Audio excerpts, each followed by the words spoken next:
J'ai l'impression d'être un putain de présentateur télé là. On dirait que je vais présenter le truc. Ça y est, vous êtes revenu. Donc il y a une petite coupure, tout ça. J'aurais dû passer une petite page de pub. Non, en fait, c'est parce que ça coupe à 1 heure et après, si ça coupe à 1 heure, je peux pas forcément avoir comment dire, le live en entier. Donc c'est pour ça. Allez, on attend que Karl revienne. Préparez en même temps, encore une fois vos questions, si vous avez des petites questions. Et puis,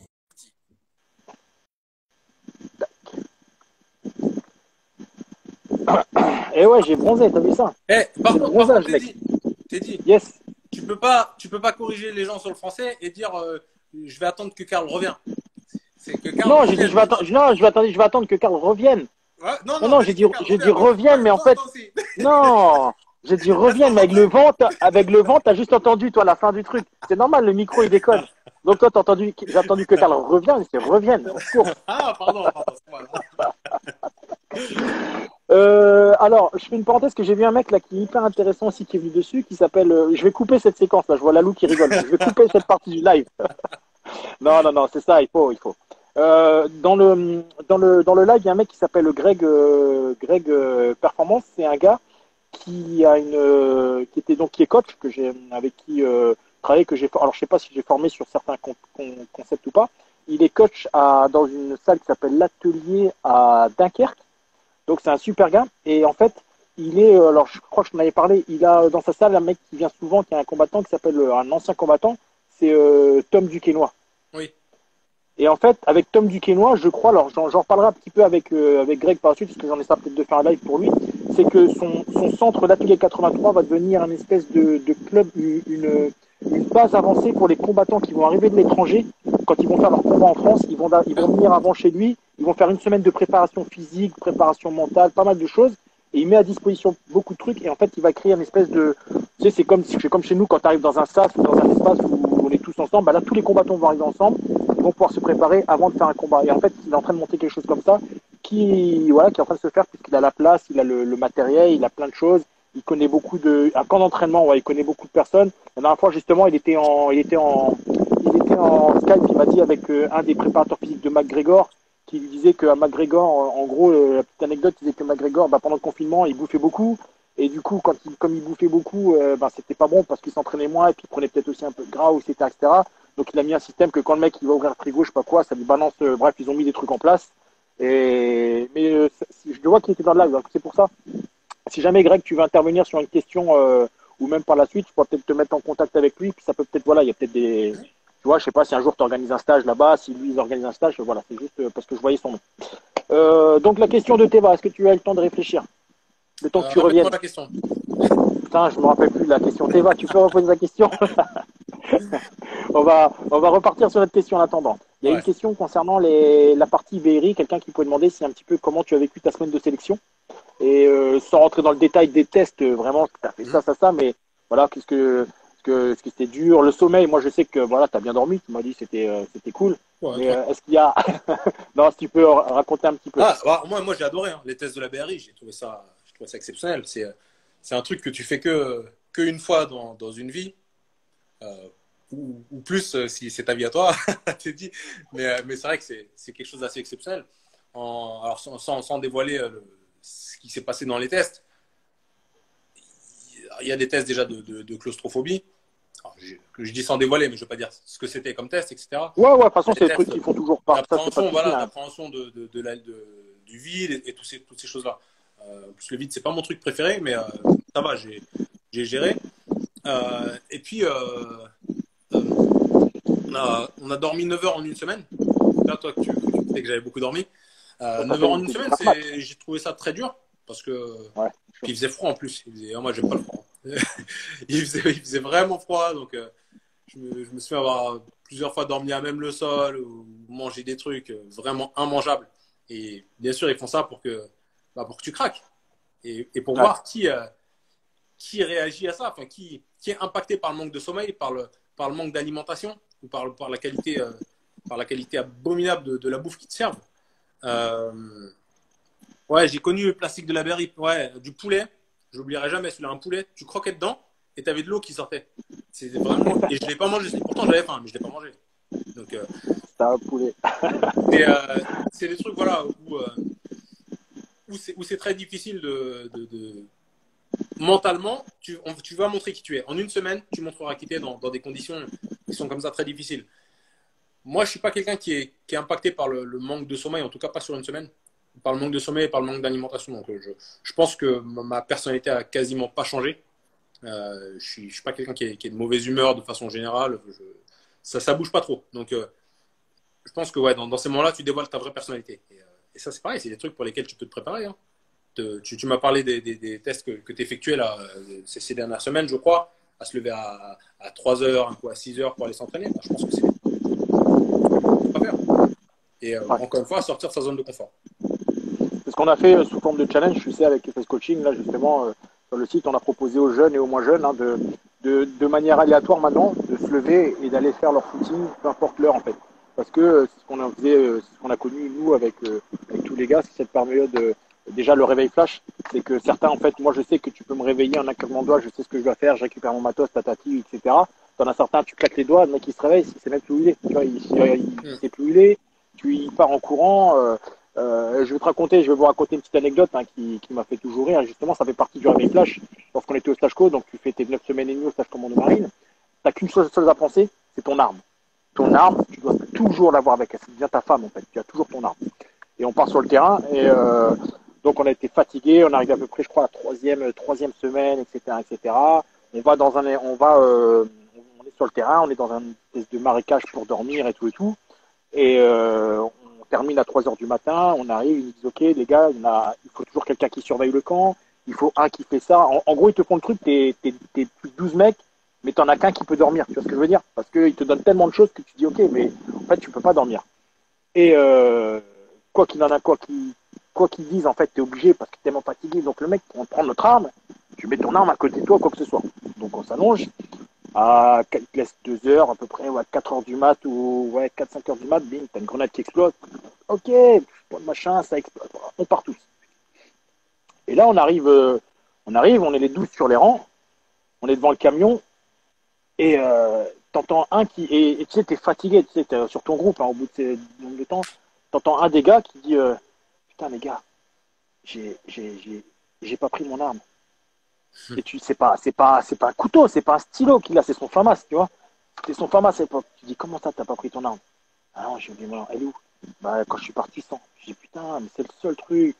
Et t'entends un instructeur qui arrive, avec, il a l'arme sur l'épaule, et tu sais que c'est la nuit des longs couteaux. Je crois que c'est ce jour-là où, en fait, on a dû ramper pendant 10 heures, bref, c'est un truc de fou. Et tout ça pour dire que, si ce mec-là, en fait, et ça s'est après vérifié, c'est quelqu'un qui, en plus, il n'est pas sorti du stage, mais c'est quelqu'un, en fait, au réveil, et il a un petit temps d'adaptation que toi, tu n'as pas, que moi, je n'ai pas, que d'autres n'ont pas, où il est là, et putain, merde, qu'est-ce que je fais, hop, ok, je récupère ça, je pars. Puis après, tu dis, merde, j'ai oublié mon arme. Mais ça, tu peux pas te permettre, en fait, dans ces niveaux, tu as un niveau d'exigence que tu dois avoir. C'est pour ça que les jeunes, quand ils arrivent sur le pied pour se préparer au test, c'est ça, c'est que si on vous réveille à 3 heures du matin pour aller courir, c'est ça le péché, tu me dis. Hein. Mais si on vous ah, écoute, t'aurais dû couper la caméra, non? Non, je plaisante. Et si déjà vous réveillez à 3 heures du matin et vous avez, il vous faut 1 heure, c'est ce qu'on disait avec Romain qui fait partie du coaching. On voit les jeunes, on dit ok, demain matin, rendez-vous 4 heures. Le mec il a dit ok, moi je me lève à 3 heures. Il se lève à 3 heures. Nous, on s'est levé à 3h50. On s'est levé à 3h50, brosse les dents et c'est parti, quoi. Il n'y a pas besoin de te lever. Et ça, c'est hyper important parce que je pense que la nouvelle génération n'a pas, et comme on dit, c'est une histoire de génération, non plus cette capacité à sortir de la zone de confort, même dans la vie de tous les jours. C'est-à-dire quand tu étais gamin, quand j'étais gamin, et je le redis encore une fois, je disais à ma mère, tu partais le samedi, parce que tu arrivais la fin des cours le vendredi, samedi matin, tu partais avec tes collègues, sandwich, des chips, tu avais une cabane dans la forêt, tu rentrais le dimanche après-midi. Tu vois, t'étais où? On était en forêt, on n'avait pas de téléphone portable, tes parents, ils savaient même pas. Maintenant, les gamins, ils arrivent à la maison, et même toi, mes enfants disent, tiens, papa, on va aller dans la forêt ce week-end. Tu vas nulle part, tu restes dans le jardin, je te mets une tente, et puis voilà, et tu gardes le téléphone, et c'est pas quelque chose. Mais c'est ça, parce que ça a changé. Donc, tout ça fait partie de cette fameuse rusticité et tout ce qui va avec. Il y avait une autre question justement sur, alors je crois que c'était Teva, mais ça rejoint un petit peu toutes les autres questions. Comment tu fais pour toi en fait dans ton entraînement pour te donner une grosse charge d'entraînement, d'ailleurs quand tu pars sur des grosses semaines, etc., et pour limiter les blessures. Et moi, je t'avoue que maintenant, quand je fais des grosses semaines d'entraînement, j'ai toujours après des petites blessures qui me font chier, tu sais, des problèmes de genoux, des problèmes de dos. Bon, après, c'est tout ce qu'on a fait, avant, mais comment est-ce que tu fais pour gérer ça? C'est-à-dire que C'est tu compliqué. arrives à te dire, Il y a plein de choses qui rentrent en compte. Après, je pense pas être le meilleur exemple à ce niveau-là, parce que des blessures, j'en ai eu un petit paquet. Mais il y a l'alimentation, il y a le fait de s'étirer beaucoup, ce que je ne fais pas suffisamment, par exemple. ouais, Il y a plein de choses. Le sommeil, la qualité de sommeil, ton niveau de stress, j'imagine, dans la vie de tous les jours. Donc, il y a beaucoup de données, on va dire. Mais c'est un peu compliqué de comment limiter les blessures. Ouais. De la prévention, on appelle ça de la prévention. Ça se fait aussi dans le cadre de la préparation physique. Hein. d'accord, Si tu as de la chance, tu as un bon préparateur physique. Moi, j'ai eu énormément de chance à ce niveau-là. Quand j'étais à Paris, j'ai Bakary Sissako qui s'occupait de moi d'une façon absolument phénoménale, que d'ailleurs je recommande à tout le monde, hein, tous ceux qui sont à Paris, vraiment de prendre contact avec Bakary Sissako, parce que en plus d'être un préparateur physique incroyable, c'est vraiment une personne en or, et tout le monde est d'accord là-dessus. Et puis ici en Suisse, je suis préparé par Fabien Tsalikis à Genève, qui est vraiment un ami proche aussi, et qui est un préparateur physique absolument incroyable, et avec une incroyable encore marge d'évolution. Il est déjà très haut en niveau, mais c'est quelqu'un qui cherche toujours à aller plus haut. Voilà, tout à l'heure, je parlais de jamais penser qu'on est au top. Et ben, lui, c'est voilà, le genre de mec qui est déjà très fort, et qui continue d'apprendre, et essaie d'exceller à chaque fois. Donc, voilà l'importance d'avoir un préparateur physique aussi qui sait vous diriger de la bonne façon, et vous apprendre les bonnes choses. ok.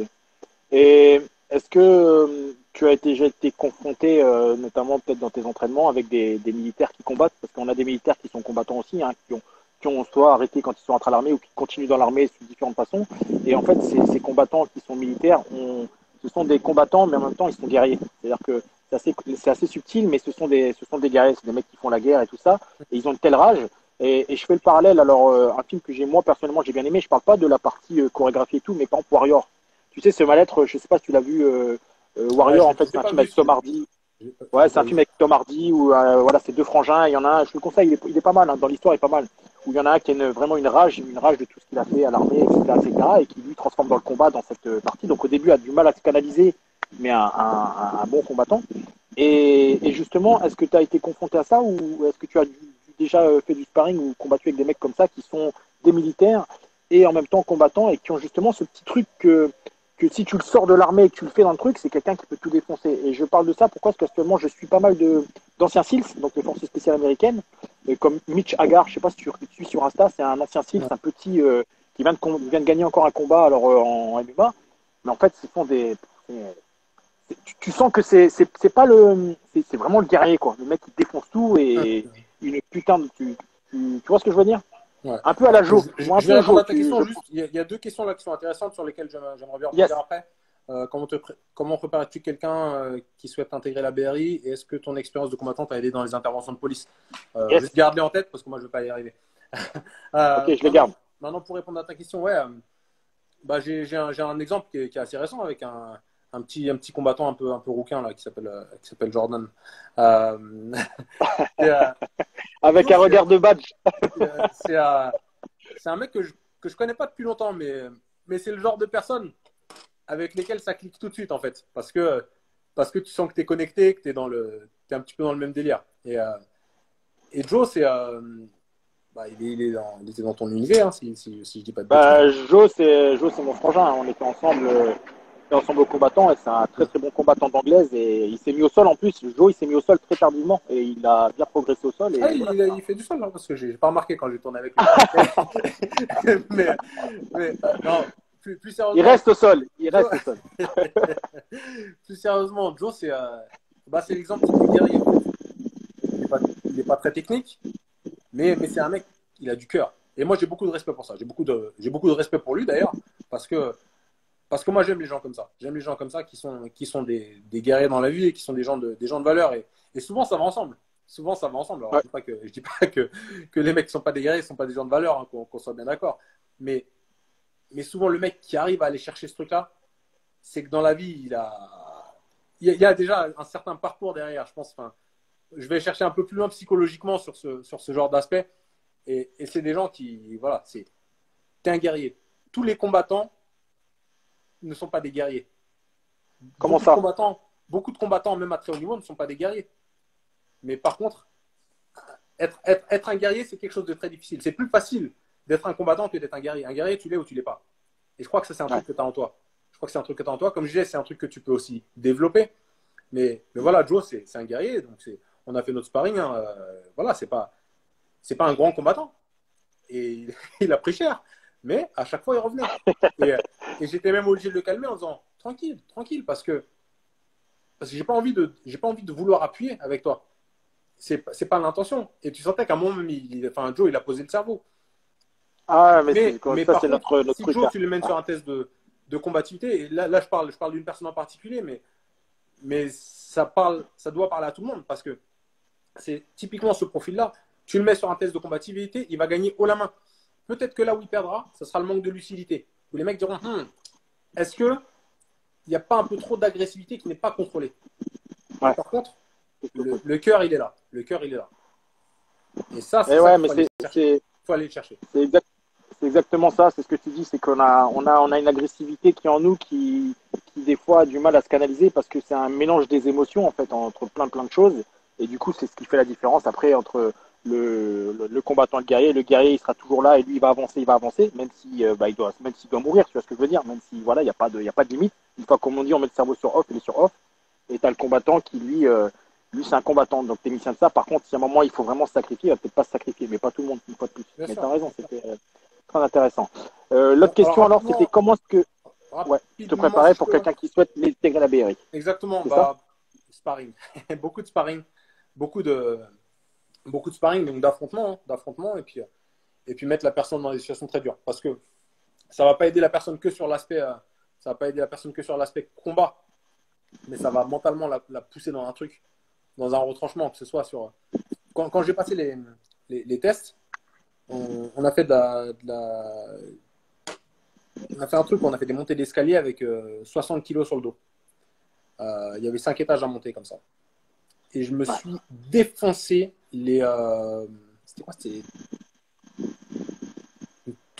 tendon d'Achille. C'était le tendon d'Achille, je crois. J'avais tendinite incroyable, mais des deux côtés, mes tendinites, à plus pouvoir marcher. Hein. J'ai jamais eu ça. Et directement dès le lendemain, quoi. Et je ne pouvais plus marcher. C'est-à-dire que et le lendemain, il y avait de la course. Il y avait de la course et je ne pouvais pas courir. Donc, on est allé au stade en courant. Moi, je marchais.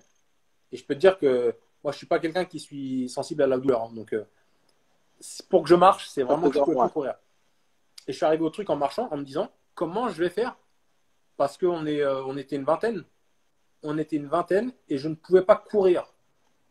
Et là, je dis ok, je ne sais pas comment je vais faire. Et j'ai couru. Je suis arrivé au stade. Je suis arrivé sur le stade et puis quand on s'est mis en ligne pour courir, j'ai posé le cerveau, j'ai couru et je suis arrivé deuxième. Et j'étais pas satisfait de ne pas arriver premier en plus. Et là, les gars, les formateurs, là, c'est un guerrier. C'est ça. Et dès que j'ai fini, la seconde où j'ai fini, je me suis couché par terre parce que je ne pouvais plus marcher. Et je suis rentré en marchant aussi parce que je ne pouvais plus courir. Pardon, je veux dire, je ne pouvais plus courir. Voilà. Donc. Et ça, c'est pas parce que je me suis préparé à la course. C'est parce que dans la tête, j'étais préparé à la guerre, tout simplement. Donc, voilà, c'est un peu comme ça que je verrai une préparation pour la BRI, vraiment faire tout plein de thèses, des parcours de combattants, des trucs comme ça, un peu classiques. Mais voilà. Ouais, le truc classique, mais vraiment, c'est un classique. Ok, parfait. Pour la question de est-ce que ton expérience de combattant t'a aidé dans les interventions de police? Beaucoup. Et justement. Des étranglements et tout. Ouais. C'est bon, ça. Des contrôles. Des contrôles du coup. Des contrôles du coup. Non, en fait, justement, là où ça m'a aidé, c'est que j'ai maîtrisé 95% des gars sans avoir à jamais mettre un coup. J'ai peut-être dû mettre 2 fois un coup dans ma carrière de policier. Et c'était en légitime défense. Donc, l'avantage, c'est que j'ai des très bons balayages. Donc, souvent, pour amener le mec au sol, c'était un bon balayage. Et après, au sol, c'était contrôlé assez rapidement. Il faut savoir que les mecs, dehors, ça aboie beaucoup, mais quand tu poses la main dessus, il n'y a personne en face. Ouais. Et ça. À part s'ils sont 15, tu sais. Ouais, c'est ça. Mais ça, c'est aussi l'impact psychologique que tu as. Et puis, il y a un truc aussi, c'est que les mecs, ils sentent un truc. Un instinct animal qu'on a, hein. C'est que les Ouais. mecs, ils sentent que tu n'as pas peur. Et quand ils voient que tu n'as pas peur, ils disent, c'est pas normal qu'il ait pas peur, ce mec-là. Et là, déjà, ça change un peu le truc. Après, quand tu poses la main dessus, en général, ça se passe bien ou pas bien, selon pour Ouais. qui. Mais voilà. Ok. Et il y a une question de Greg, là, justement, Greg, Le fameux Greg. que je t'inviterai, justement, le fameux Greg qui dit si tu pouvais faire un parallèle entre les quelques minutes avant le combat et les quelques minutes avant une intervention. Est-ce que tu arriveras à faire une espèce de parallèle entre ça au niveau de l'adrénaline, la concentration voilà. C'est différent. C'est différent. Bon, il faut savoir que moi, j'étais à la BAC. Donc, il y a eu des interventions sérieuses. Mais c'est pas tous les jours qu'on a des interventions où tu penses que tu vas mourir. Et par contre, les attentats, c'est un truc où tu dis, je peux mourir.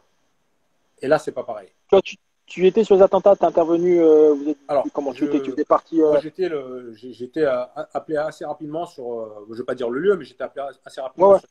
sur un des lieux. C'était pas le Bataclan, hein, j'étais pas dedans, mais c'était un des lieux qui était touché aussi. Et je suis intervenu assez rapidement. Alors, on a rien vu, mais on a vu toute l'horreur qu'il y avait. On a vu les Chose corps, qui, on a vu tout ça. chose qui est pas évidente quand tu viens pas du milieu militaire et que tu n'as pas forcément vu tout ça sur les trucs Exactement. atroces de guerre, en fait. Exactement, C'est des- chose qui est pas évidente du tout. Chose qui est pas évidente du tout. Et, euh, et là, à ce moment-là, tu dis, je vais peut-être mourir. Parce que tu sais pas si ça va, s'il y a quelque chose qui va revenir sur toi. Tu as ton arme qui est sortie et puis tu dis, ok, je suis sur le qui-vive en fait. Tu restes alerte et tu dis que ça peut être fini. Et comme je te disais tout à l'heure, ma femme était enceinte de 6 mois à ce moment-là, 5 ou 6 mois, et je pensais qu'à elle. Je pensais qu'à elle. Mon truc, c'était, putain, ma femme, quoi. Et c'est des moments qui sont très particuliers, qui n'ont rien à voir avec le combat. Le combat, c'est bien sûr qu'il y a un stress, mais comme je te dis, le stress ou la peur qu'il y a, c'est pour moi la peur de perdre. Si je perds, mais là, tu parles pas de perdre, là, tu parles de mourir. Bien Et sûr. là, je pense que c'est toi, c'est quelque chose que tu connais certainement mieux que moi, parce que je ne veux pas parler de quelque chose que je ne connais pas. Mais vu les interventions que toi, tu as faites et celles que j'ai faites, on n'est pas au même niveau. Et je veux surtout pas me mettre à ton niveau par rapport à ça. Parce que voilà, faut laisser aussi les choses dans leur, enfin, faut remettre les choses dans leur contexte. La police, il y a eu des interventions, j'en ai eu, hein, des interventions chaudes, il y en a eu, il y a eu des prises à partie, des guet-apens, des trucs comme ça, où tu dis, putain, là, ça va être chaud. C'est chaud. Va falloir se battre. Mais, euh, mais le truc où tu te dis, je vais mourir, ça n'arrive pas si souvent que ça. Donc c'est très différent. C'est un sentiment proche, mais malgré tout très différent. Ok. Parfait. Parfait, parfait. Eh ben, Karl, moi, j'ai plus de questions. On avait sélectionné ces différentes questions, et puis je vais pas non plus prendre toute la nuit, parce que c'était déjà bien sympa d'intervenir. Moi, ce C'est un que je vous grand plaisir. propose là pour tous ceux qui suivent le live, eh ben, c'est d'aller sur le compte de Karl, de suivre un petit peu son actualité, et puis même voilà, après en fonction, c'est comme moi je réponds plus aux questions tout le temps parce que j'ai pas le temps et j'ai 50 000 questions. Lui, je pense que c'est pareil, mais si jamais il y a des petites choses intéressantes, notamment pour des combattants ou des mecs qui sont intéressés par son expérience tout ça, bah, je vous invite à aller sur son compte et ça vous permet de comment dire de discuter ou alors de voilà de suivre au moins son actualité.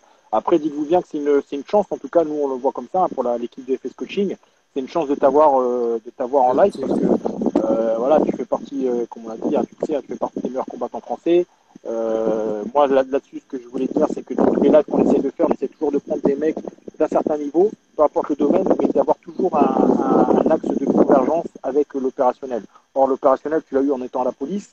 Tu l'as eu notamment après de la partie police, il y a ta partie combat qui est hyper importante. Et le combat fait partie des tests et fait partie de tous les tests des unités FS et des unités d'élite.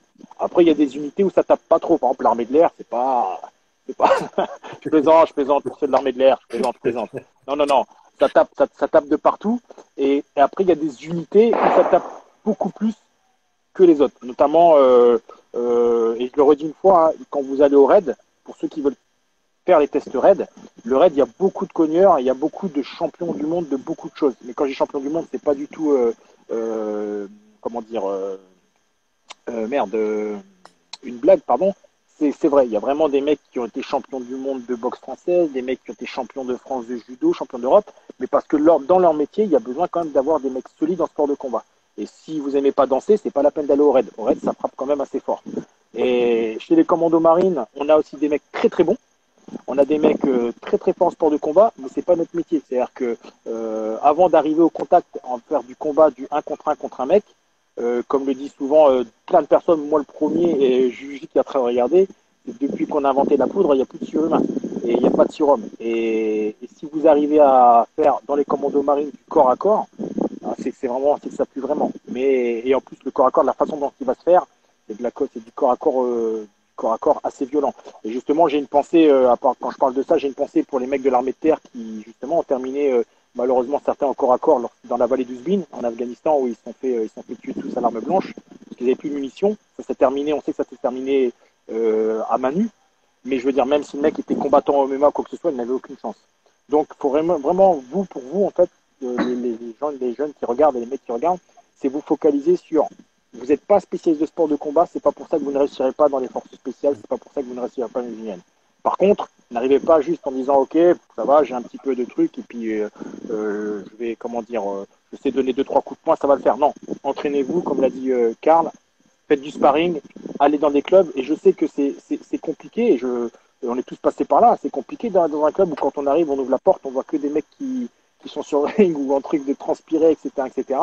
C'est énorme. Je vais raconter vite fait une petite anecdote, tu vas rigoler. Quand j'ai passé le sport de combat, en fait, quand je suis parti passer l'instructeur sport de combat, donc moi j'avais fait un peu de karaté contact, donc j'ai passé ma loi en karaté contact. Je venais avant du karaté, j'ai fait aussi un peu de boxe française, j'avais fait un petit peu de tout. Et j'avais fait du judo. Et le judo, je me suis dit, putain, le judo, il fallait que je repasse un niveau, donc je me suis dit, putain, je vais faire du judo. Et en fait, à Lorient, il y avait un club qui s'appelle le FLK où le mardi c'est les combattants, le jeudi c'est monsieur et tout le monde. Moi je lui ai dit, je vais chez les combattants. J'arrive, hop, je mets ma petite ceinture, je crois que j'avais dû mettre une ceinture blanche, et je vois les gars, etc. Putain, j'ai dit ok, cool. Sans te mentir, et en toute transparence, je crois que j'ai servi pour nettoyer les tatamis pendant toute la séance. Les combattants, je jouais avec ma force, et en fait, ils se servaient forcément de ma force, puisque c'était des jeunes, hein, les mecs étaient ceinture noire, mais ils avaient 20 ans, 18 ans, je suis arrivé, quand j'ai fait sport de combat, je devais avoir peut-être 26, je crois, ou un truc comme ça. Ou non, un peu plus, ouais, j'étais un peu plus vieux. Et je me suis dit, bon, les mecs, avec ma force, c'est ce que je dis, je les attrape. Donc le mec, il voyait, je mettais de la force, profiter, et il y en a un qui m'a fait un moroté, bah, j'ai cru qu'il allait me tuer, en fait. J'ai vu qu'en plus, c'était un grand, il m'a attrapé, il m'a soulevé, il m'a fait passer par au-dessus. Je me suis dit, ça y est, mon heure a sonné, tu sais, il va m'éclater au truc. Et je me suis dit, en fait, dans le judo, wow, ça va être quand même compliqué avec les combattants. Alors que physiquement, j'étais plus fort qu'eux, mais techniquement, ça n'avait rien à voir. Ça n'avait rien à voir. Et tout ça pour dire que voilà, j'ai quand même fait la démarche, même si c'était sur le sport de combat, j'ai quand même fait la démarche d'aller dans un club après. Donc, je me suis remis sur la partie Muay Thai et karaté contact. Et j'allais faire du sparring. Et ça m'a servi parce que quand je suis arrivé au sport de combat, je suis tombé avec des mecs du GI. Il y en avait 2-3 qui tapaient bien. Et quand on se connaissait pas au début, les 3 semaines, ça s'évalue un petit peu. On est des gars, donc on essaie de voir un petit peu. Même si on dit ok les gars, on y va tranquille, on va faire le cours ensemble. Mais en fait, c'est le tranquille, genre mec il a appuyé, il s'en dit je vais appuyer, puis voilà. Donc c'est ça. Si le conseil, hein, si je peux reprendre ce que tu as dit, c'est aller pour ceux qui ne pratiquent pas du tout. Et passez la porte, prenez une petite licence et allez dans un club de sport de combat juste pour avoir cet instant psychologique et cet aguerrissement que vous allez faire et puis prendre des coups, parce qu'il y avait une question justement, comment s'habituer au coup. Pour moi, c'est en prenant, c'est comme tout, hein. Plus tu prends des coups, plus tu t'habitues au coup en fait. Hein.